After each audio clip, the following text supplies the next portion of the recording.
Hello, kind people. This is Dmitry, and this is a video that I have been planning to record for quite some time now. And chances are I'm not going to finish it in one go, and it will be split into at least two parts. This is going to be a tribute video to the wonderful world of advanced cryptic crosswords, or as they are also known, thematic cryptics. I was introduced to this world 2 years ago by um, chance, and I'm going to describe how that happened. But ever since, I got completely hooked.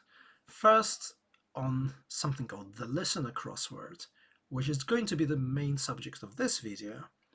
And since last January, so for less than a year, on the Magpie magazine, which is going to be the subject of the follow-up video, and the Magpie magazine is turning 20 years this month or the next month, depending on how you count.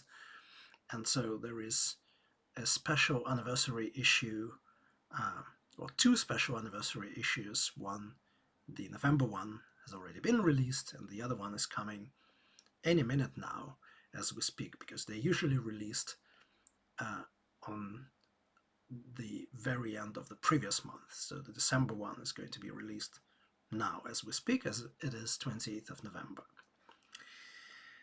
I am going to assume that you know what normal cryptic crosswords are, the daily cryptic crosswords. Something that you can find in the Times or the Guardian or the Eye, or well, the Eye is reprinting the old independent ones on paper, and you can get the new independent ones on their website. These crosswords are something that a lot of British people know how to solve. Even though I do hear now and then from Englishmen born and bred that cryptics are something beyond them. And I don't really, and they're sticking to quick crosswords in various papers. And this is something that I don't really understand. Although I have only one explanation to that, basically. And that is because in many ways, cryptic clues are easier than the quick ones. Especially for me as a non-native speaker, my vocabulary is not that large, and there are lots of obscure words that I would be completely I would have no hope to get in the quick crossword settings, but because the cryptic clues provide two ways of getting to the same answer, I have an extra chance from the wordplay. Now, the only explanation I have for English people being not too keen on cryptics is that what it actually involves is learning a second language. It's not a very hard language to learn, and it uses same words as English language, but it has its own rules and its own grammar, and this cryptic English, you need to know it to a certain extent before you can solve confidently your cryptic clues. And I guess learning another language is something that not all English people are too keen on. But what puzzles me even more is that among those English people who do solve cryptic crosswords, there's not a lot who solve those advanced ones. I think the listener has on average maybe 500 submissions for each issue, so 500 people solve a listen every week. I think many more people solve cryptics in general. And the gap between not solving cryptics at all and solving them is much larger in my mind than the gap between solving the Times cryptics and solving the listener. So for me, it is a little bit like making an effort to learn another language, but then refusing to read the finest literature written in that language. I don't know why you would do that. So I'm going to try to convince people to solve the listener and the magpie. Um, and clearly, this is an outsider view. My first language is Russian. I'm very much a non native English speaker. And even I found them doable. So I'm going to start by, telling how I got there, and then I'm going to show some of the, my greatest hits of the listener from last 2 years when I have been solving it. So originally I was introduced to Cryptics by Colin Dexter via Inspector Moore's novels, and specifically via the TV adaptations starring John Thor, and um, and somehow I slowly got the idea of that another language by looking at the clues and the answer and reading Wikipedia article on cryptic crosswords and things like that. And so at some point I started solving the Times daily puzzles. I normally can finish the Times quick cryptic without a dictionary. I sometimes, but more often I fail. I can finish the regular Times without a dictionary. I can definitely do it with a dictionary, but that is not what people usually think of, solving the Times cryptics with. And then I learned several fascinating facts about cryptics. So one of them, and maybe I'm going to show you, is that there was a community for solving Times cryptics on LiveJournal. And LiveJournal is something that many Russians know as the main blogging platform of early 2000s, where it was used as by politicians, journalists, philosophers, basically everyone, and there was a general sense that there was a general feeling that LiveJournal was dying, and the Russian segment of LiveJournal kind of disappeared into obscurity by 2015, the latest, I think. And there was a general consensus that for the English segment that happened way, way before, and even when it was alive, it was mostly, a website for teenagers. So it was absolutely astonishing to find a very active English-speaking LiveJournal community dedicated to the Times cryptic crossword. And this is what it looks like. It's called Times for the Times. And it was active all the way until April 2022, at which point they moved to the dedicated new website. I haven't really studied the decisions, behind this move, but I can imagine there could be many reasons for moving away from Russian-funded platform in 2022. And now they carry on Times for the Times website.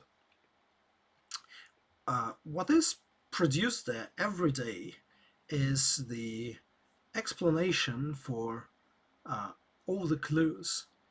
And this is absolutely invaluable if you're learning to solve cryptic crosswords.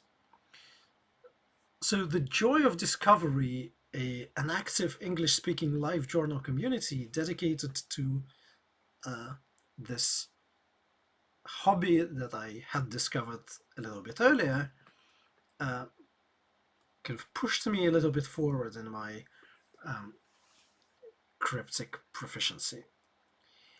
And then I think this is the first time I learned about the listener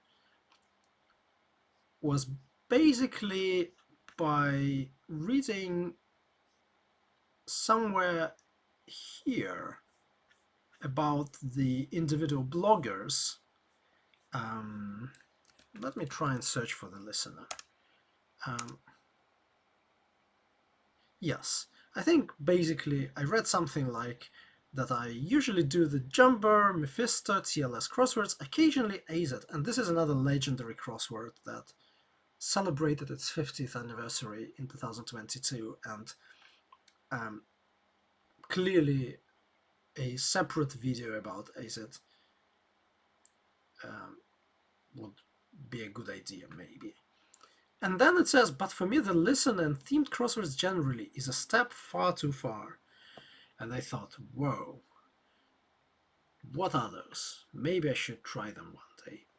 And so what happened in February 2021, when we were in lockdown, I downloaded one of the listeners and I had a look at it.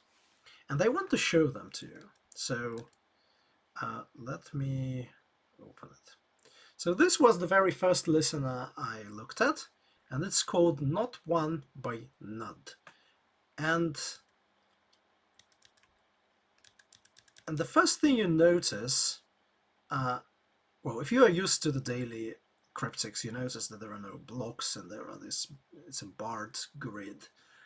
So there are these bars separating entries, but that is not that big a difference, and if anything it makes life easier because that means that the number of unchecked letters is smaller.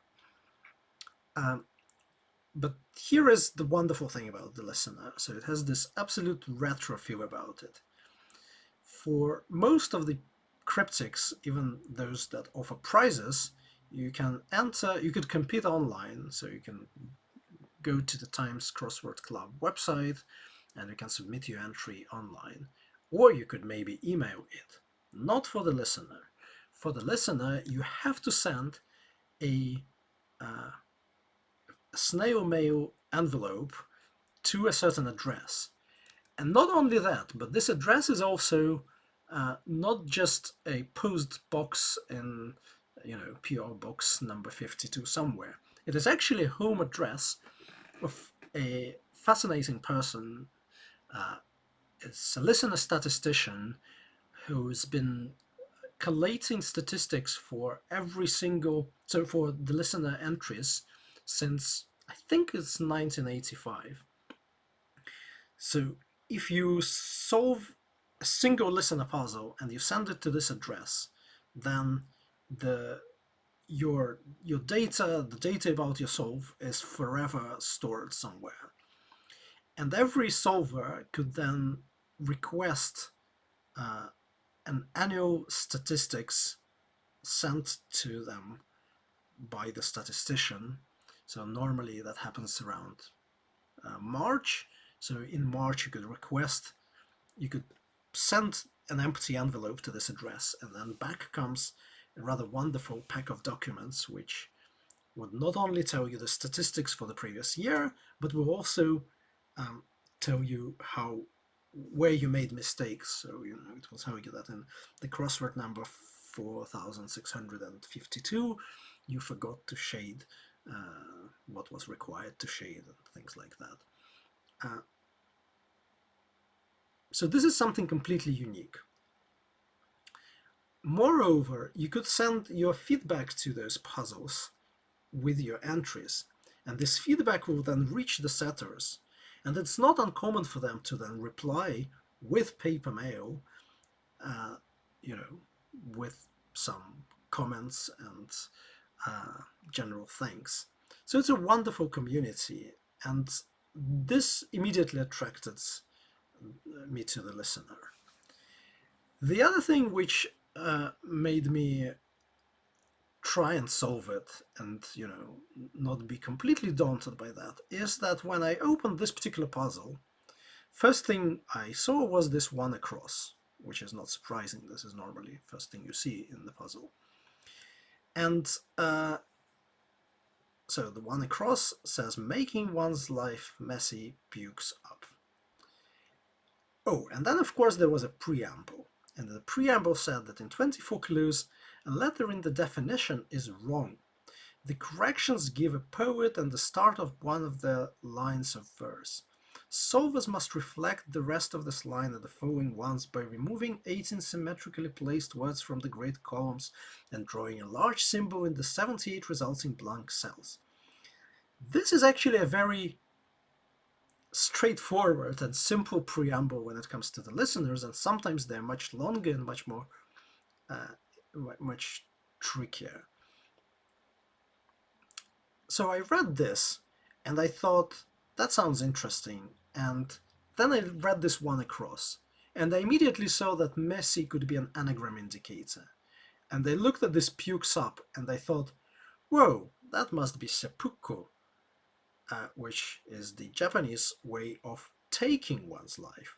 So you have to substitute M for T, and your first letter in the corrections is T. And I thought, that is fun, and maybe it is doable. So I carried on, and so at some point I was at this stage. So this is the stage I was at. So as you can see, let me have a look at some more of those clues. So let's look at 13 across. 13 across is a shopping area rejected cloths. And a shopping area is a mall. And then when you reject a mall, you get llama, and llama is a type of cloth. So here is another substitution. So instead of S in this definition, you have to put H. And so the grid started to fill. And so when you solve all the clues, what you can see there is Thomas Hood, no shade, no shine. And then you can go to either to your memory, if your memory is good, and your 19th century English poets are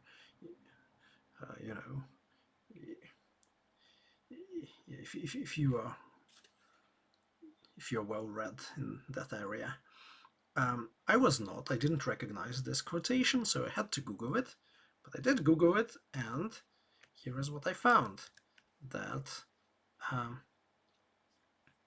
there is a poem called November by this chap called Thomas Hood. And this is how it goes. No sun, no moon, no morn, no noon, no dawn, no dusk, no proper time of day, no warmth, no cheerfulness, no healthful ease, no comfortable feel in any member, no shade, no shine, no butterflies, no bees, no fruits, no flowers, no leaves, no birds, November. And so now we can immediately recognize what we need to do. So this is the line that is written in these corrections for the misprints in the definitions, and the rest of the line is no butterflies, no bees, and the next line is no fruits, no flowers, no leaves, no birds. And indeed, when you look at the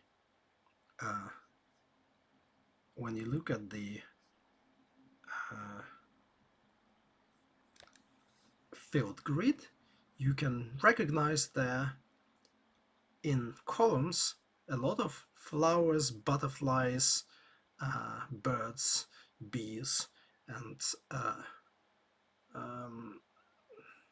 what else was in the poem. So you can see there is an aster here, and there's an argus, and there is an ortolan, which is a bird, and then there's a tit, which is another bird, and there is a rose, and, lemon, and pear. And you have to remove all those things. And when you remove all those things, as you can see, you end up with the big N. So when you're going to actually submit this, you have to remove all those letters, and you have to get this big thing, big yellow, or any other color you can use, and you have to submit a grid where instead of all those letters you just have one big N. And if you look at Chambers Dictionary, you would recognize that N is one possible abbreviation for November, or the other way around. So N, among other things, N could stand for, it could stand for November. So indeed, there are no all those things, and there is November. And I found that beautiful. So I sent an envelope to this address with a little note saying, how wonderful this process was and how enjoyable this was and how educational, as I discovered a wonderful poet, and I had not known this poet before. And a few weeks later, I got a wonderful letter back from John Hood, who is the satyr using pseudonym Nudd. Apparently, no connection to Thomas Hood, the author of this poem. And John Hood wrote a very kind letter welcoming me to the listener community. And ever since, I'm trying not to miss a single week of the listener. I think this video is probably long enough, so it might be worth pausing it now and postponing my greatest hits from 2021 and 2022 listener till the next video. But I hope you enjoyed it, and I hope what I've just shown was actually not much harder than the Times Cryptics, especially if you can do the Times Cryptics on Friday. You're definitely more than capable of doing the listener. And the listener is so rewarding because every single crossword tells a story. And you learn something that either some fascinating fact or some beautiful maybe geometric properties. We'll we'll look at some of the finest examples of what I solved in 2021. Anyway, hope you enjoyed it, and yeah, and stay tuned for the next installments. Thank you.